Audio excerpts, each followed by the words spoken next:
Thank you for joining us for In the News around Columbus. I'm Jay Plyburn. The Morrow County community is in mourning after a deputy was killed in the line of duty. Several local businesses now rallying to support his family and other law enforcement officers. Less than 2 days later, 2 Mifflin Township police officers were shot during a traffic stop. Questions now being raised after we learned the suspect took a plea deal to avoid jail time despite weapons charges. And at the State House, some Ohio lawmakers are considering legislation that would restrict property ownership by foreign nationals. Members of the Asian American community now speaking out with concerns.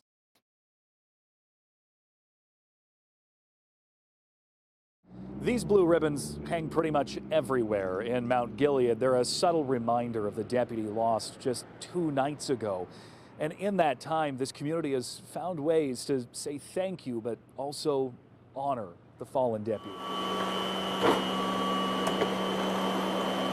The strong smell of ink hangs in the air at Hartman Printing. Sign after sign after sign. The printer can't keep up. We're pushing them out as fast as we can. One at a time, each sign slick with fresh ink showing support for Morrow County law enforcement and honoring the fallen deputy. It's a sign this community cares. It's emotional. It really is. Hannah Hartman put the word out Tuesday afternoon these signs would be available, with the proceeds going to the deputy's family. Ever since, the phones haven't stopped ringing, and the list of orders hit more than 350 and continues to grow. We're going to keep printing until everybody has one that wants one. For Hartman, it's not about the signs. It's about showing up for a community she loves. And we're a community. I grew up here. I went to school here. I've lived here my whole life. So that's family. There's no pain. It's free today.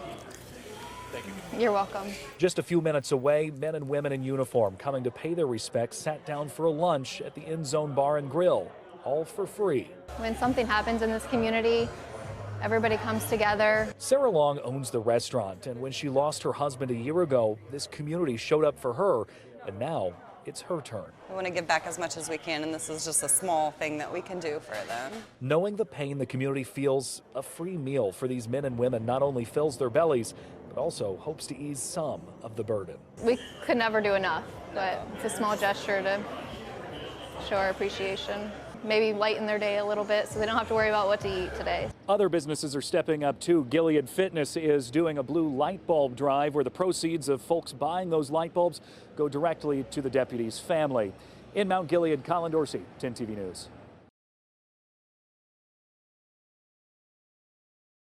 We have come here today to honor the life of someone who selflessly served and protected our community. Tears, hugs, prayers, and lit candles to remember Deputy Daniel Weston Shear, taken in the line of duty. It's heart-wrenching. God bless his heart. He was a good boy. And I am so sorry that this has had to happen. Hundreds gathered in the sheriff's office parking lot, many who knew him personally. Others, mourning the loss, felt deeply across the community. It's just heartbreaking. It's crushing. I mean, we moved here in 2018, and it's the most welcoming, warm community. People bend over backwards for each other. The emotion is rough. It's hard. And I only knew of him.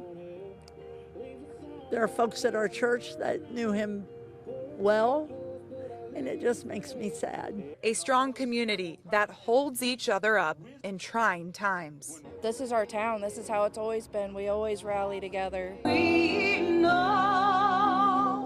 We're doing what we always do. We stick together up here. The Morrow County community making it certain Shearer's name and legacy will never be forgotten.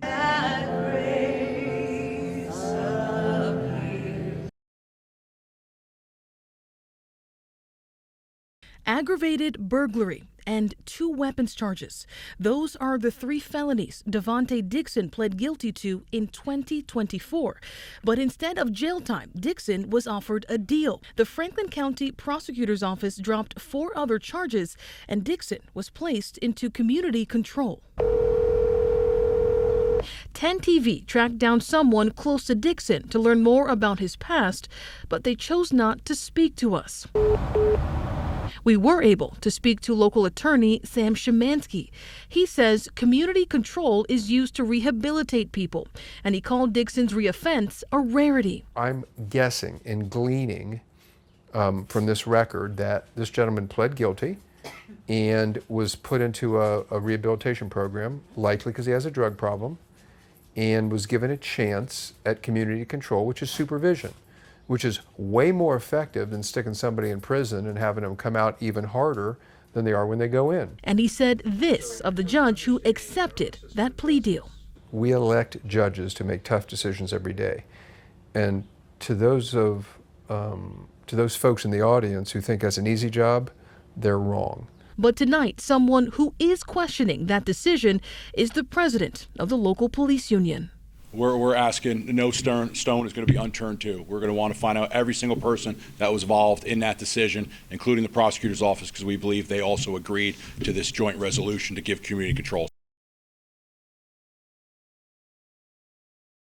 People showed up at the State House today to protest the proposed legislation.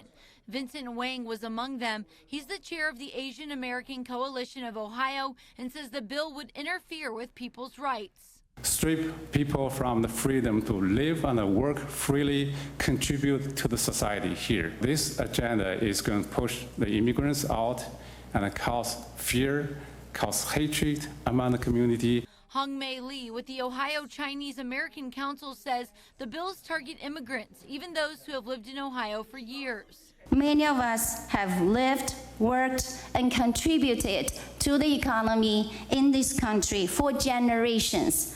We are not perpetual foreigners. Ohio is our home. Representative Angela King is a sponsor of House Bill 1. She says the bill is about national security. To keep our power stations, water treatment facilities, gas pipelines, rails, and military installations safe from surveillance and espionage. I asked the representative what she would say to those in the Asian community who feel this bill targets them. It's about citizenship, not race or national origin.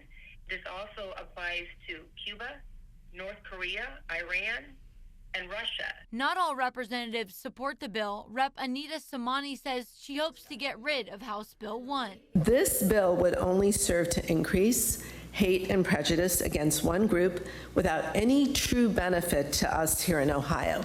Tara Jabor, 10 TV News.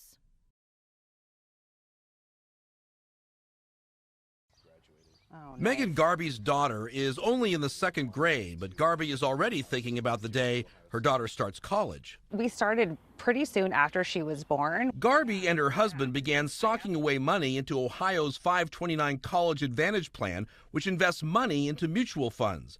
Garby says they found creative ways to build their bank account, starting with birthday gifts for their daughter. We've asked our family, instead of toys, what is much more valuable to us is contributions, because we know that those contributions continue to grow, and toys obviously lose their value pretty quickly. The 529 plan isn't just for kids who attend a four-year school. It can also pay for tuition at a community college, trade school, apprenticeships, even pay off your student loans. Tricia Good oversees the state's 529 plan. Is it more advantageous than putting the money in your own bank account? Yeah, and the biggest reasons it's more advantageous is the tax benefits. So earnings grow tax-free as long as they're used for a qualified expense. Good says if some reason your child decides not to attend post-high school education, you can pull the money out without penalty. They can actually roll it into a Roth IRA. If not, there's a 10% tax penalty. As for Megan Garby, who worries about the cost of education when her child leaves high school in 11 years, I think about what it is now and how it just continues to go up. She's glad she's saving now to help offset the cost in the future. But our goal isn't to pay for all of college. It's to pay for a big portion of it. You know, we want our daughter to have some skin in the game.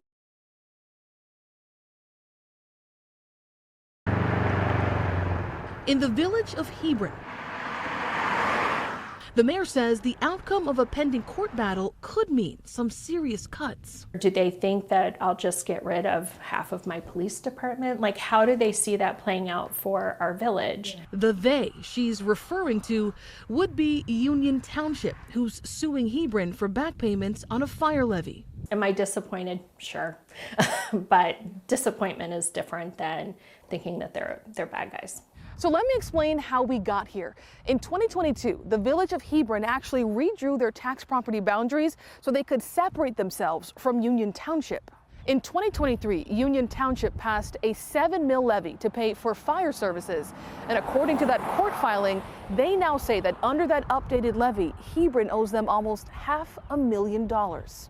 According to state law, communities that annex out of an area could owe the area they were previously attached to back taxes for 12 years. But here's why Hebron's mayor says they're owed an exemption. The law says that we are supposed to pay the amount that would have been due had we not left the jurisdiction. The issue is that they're interpreting it to include even with levies that we pass after that municipality left the township. The mayor for the village of Hebron says this is the first time that something like this has ever happened in Licking County, so she's not even sure what the outcome of this case is going to be. In the meantime, we also contacted representatives for Union Township. They released a statement saying in part that they feel the law is clear and they look forward to presenting their case. As of now, this case is heading towards court-ordered mediation. In Licking County, Rochelle Aline, 10 TV News.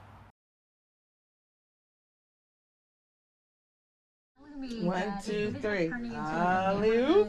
They say age is just a number. For Moses Eldridge, his number is almost hard to believe. I was born 4/17/17. So you're 108. I'm 108, And how does it feel to be 108? like an old man. Eldridge served at a time when black regiments and white regiments were kept separate. Did you have a problem with that at the time? No, I didn't have no problem with it. Drafted in 1943 at the age of 26, he spent 3 years in the Army working in the 131st Engineers Regiment as a water purifier. I took care of the company's water supplies. His honorable discharge papers show he served in New Guinea, Luzon, and the Asian Pacific Theater. 18 months on the ocean, the Pacific Ocean, to get to Guam. Got to Guam, then I went to Philippines. He says his favorite memory of the Army was marching. And the guy calling forward, hot. And everybody started marching. 1, 2, 3, 4. 1, 2, 3, 4. While he admits his memory of his time in the service has faded, Amazing grace. Ask him to sing. How sweet the sound. And his memory of his time traveling with the choir. Jesus, you're the center of my joy. Comes flooding back. I am a poor pilgrim of sorrow. I'm tossed in this wide world alone. No hope of I for tomorrow, but I started to make heaven my home. We started this story talking about a number, but here are some numbers to think about. In Ohio, there are 2,352 living World War II veterans. Across the country, there are just over 66,000. 11 years from now, in 2036, that number is projected to be 0. On this Memorial Day, the longest living World War II Army veteran in Ohio has a message for those who serve now and those about to serve. Give your best. I say that, the best that you can. And remember that you are a soldier of the United States Army, so behaved like a soldier. Kevin Landers, 10 TV News. That's a look at this week's top stories. Thanks so much for joining us for Around Columbus, where we share impactful stories from across Central Ohio to keep you safe and informed. For more news, be sure to download our free 10 TV News app.